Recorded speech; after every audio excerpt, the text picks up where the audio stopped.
ഏവർക്കും നമസ്കാരം. ഭജഗോവിന്ദം ശ്ലോകം 13.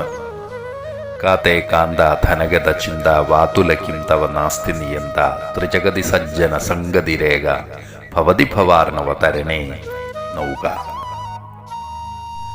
ശ്ലോകം 12 വരെയാണ് ആചാര്യസ്വാമികൾ രചിച്ചിട്ടുള്ളത്. ഇനിയുള്ള ഓരോ ശ്ലോകവും അദ്ദേഹത്തിൻ്റെ ശിഷ്യന്മാർ രചന നിർവഹിച്ച് കൂട്ടിച്ചേർത്തിട്ടുള്ളവയാണ്. ശ്ലോകം 13 പത്മപാദരുടെ രചനയാണ്. ജീവിതം ഒരു ആധ്യാത്മിക ചര്യയാണ് എന്നുള്ള ആചാര്യചിന്തയെ പിന്തുടർന്നുകൊണ്ട് ആശയ വിപുലീകരണം നടത്തുകയാണ് പത്മപാദരിവിടെ. ഏറിയ പങ്ക് മനുഷ്യരും ലൗകികരാണ്. ഈ ലോകവിഷയങ്ങളിലാണ് മനുഷ്യർക്ക് കൂടുതൽ താല്പര്യം. ദൈനംദിന ജീവിത വൃത്തികളുമായി മുന്നോട്ട് പോകുമ്പോൾ ആധ്യാത്മികതയ്ക്ക് വേണ്ടത്ര ശ്രദ്ധ കൊടുക്കാൻ കഴിയാറില്ല. എന്തിനാണ് നമുക്ക് ആധ്യാത്മികത? ജനന മരണങ്ങൾക്ക് ഇടയിലുള്ള ഈ ജീവിതം ജീവിച്ചു തീർത്താൽ പോരെ? ഏത് ഈശ്വരനാണ് നമ്മുടെ പ്രേമത്തിനായി കാത്തിരിക്കുന്നത്? തന്നെ അറിയലാണ് ആത്മീയത. ആത്മാവിനെ അറിയുക. ആത്മജ്ഞാനം ലഭിച്ചാൽ എല്ലാം ആ ആത്മാവ് തന്നെയാണ് എന്ന് മനസ്സിലാകും. നമുക്ക് പുറത്ത് വിളങ്ങി നിൽക്കുന്ന ഒരു ശക്തിവിശേഷം അല്ലിത്. അന്തര്യാമിയായ ചൈതന്യമാണ്. ജീവിതം എങ്ങനെയെങ്കിലും ജീവിച്ചു തീർത്താൽ പോരാ, സ്വയം ആര് എന്നറിയണം. അപ്പോഴാണ് എങ്ങനെയെങ്കിലും ജീവിക്കുന്നതിൻ്റെ നിരർത്ഥകത ബോധ്യമാകുന്നത്.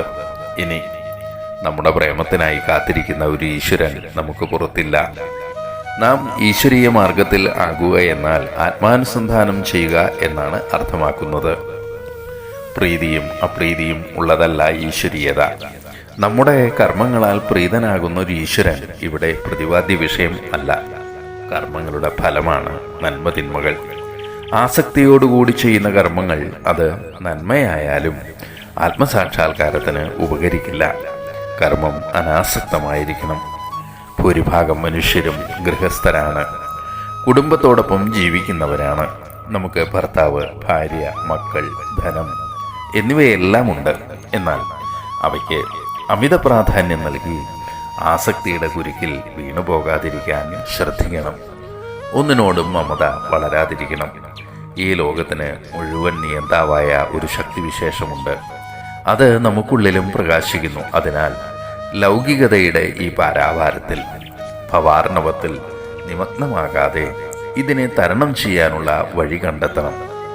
അതിന് ഉതകുന്നത് സജ്ജന സംഗമമാണ്. സുഹൃത്തുക്കളോട് ഒത്തുചേരുക. പതുക്കെ നാം മോചിതരാകും. ഭജഗോവിന്ദം ഭജഗോവിന്ദം.